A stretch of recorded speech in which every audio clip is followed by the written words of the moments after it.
সামনের দিকে এগিয়ে যাচ্ছে, সেক্ষেত্রে কিন্তু আমাদের মাঝে ইতিমধ্যে আলোচনা রাখছেন, তাকে ধন্যবাদ দিই। আরো ধন্যবাদ দিই, আর মূল্যবান সময় আমাদের কাছে দেওয়ার জন্য অনুরোধ করছি। আমি আরো সবাইকে ধন্যবাদ দিই। আমি সবার নাম আমরা তারা ফিরে গেছেন, কাকে দেবেন দুজনকে কাটিয়ে রাখার সম্ভাবনা, তার একটা সুযোগ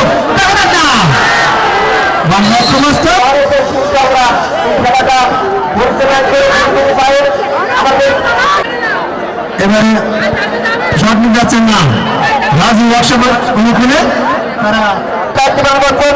আমাদের এলাকার ছোট ভাই আমি অপরদিকে লাইভ হিসেবে রান করছেন।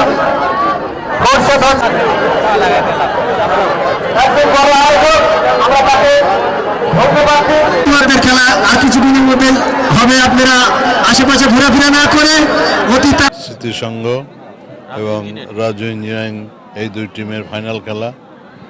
আমি মনে করি যে এটা ভালো খেলা হবে, এই জন্য আমরা বসে আছি উদ্বোধন করার জন্যে। আমি আছি, আমাদের জেলা বিএনপির সভাপতি সাহেব আছে, আর অন্যান্য নেতৃবৃন্দ আছে। আমি মনে করি ভালো খেলা হবে। এই খেলা যাতে সুন্দর হয়, আমাদের প্রচেষ্টা অব্যাহত থাকবে। আর আমরা যদি বিজয়ী হই আগামী নির্বাচনে, আমরা এখানে ফুটবল যাতে তার প্রাণপ্রিয় খেলোয়াড়দের নিয়ে খেলতে পারে, সে ব্যাপারে সমস্ত রকম ব্যবস্থা ইনশাল্লাহ আমরা করব। সে ব্যাপারে কোনো ভুল নাই। এবং আমাদের নেতা, আমাদের অভিভাবক সৈয়দ মেহেদী আহমেদ রুমি যদি জনগণের রায়ে তার অবস্থানে পৌঁছাতে পারে, ক্রীড়া নিয়ে আমাদের অনেক পরিকল্পনা আছে। আমাদের 31 দফার মধ্যে বিষয়টাকে আমরা ফোকাস করেছি। আমাদের রাষ্ট্রপতি, শহীদ রাষ্ট্রপতি জিয়াউর রহমানের কনিষ্ঠ পুত্র আরাফাত রহমান কোকো, সে কিন্তু একটা ক্রীড়াবিদ ছিল এবং তার হাত ধরে ক্রিকেটটাকে উন্নত শিখরে নিয়ে গেছে। আর ফুটবল আমাদের আভিজাত্য ঐতিহ্যের একটা প্রতীক।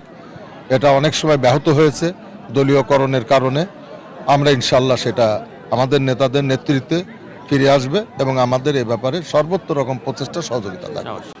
এই মাদক এলাকার মানুষ জর্জরিত, মাদক অস্ত্র আমরা যা বলি সন্ত্রাসী এবং ডাকাতি থেকে শুরু করে বিষয়। কিন্তু ইউনূস মামার উদ্যোগটা হলো মানুষকে মাদক থেকে দূরে রাখার একটাই উপায়, খেলাধুলার বিকল্প নাই। তার জন্য এই আয়োজন, আমি তাকে ধন্যবাদ জানাই যে প্রতি বছরের জন্য এরকম সুন্দর আয়োজন হয়। এই আয়োজন আমার মনে হয় কন্টিনিউ যদি থাকে, তাহলে কিন্তু মাদক একসময় এই এলাকা থেকে একদম জিরো টলারেন্স হবে এবং ইনশাআল্লাহ মাদক নির্মূল হবে। আগামী দিনে দেশে আরও সুন্দর এবং আরও বড় খেলা নিয়মিত করার জন্য আমরা সার্বিকভাবে চেষ্টা করব এবং পাশাপাশি আমরা চাবো যে আমাদের কুষ্টিয়া জেলা বিএনপির নেতৃবৃন্দ আমাদের সঙ্গে সহযোগিতা করে, আমাদের পাশে দাঁড়ায়, এইভাবে উদ্বুদ্ধ করে শুধু কুষ্টিয়া আমাদের এখানে না, সারা কুষ্টিয়া জেলায়, সারা বাংলাদেশে ক্রীড়ার আমাদের ছেলেপেলের জন্য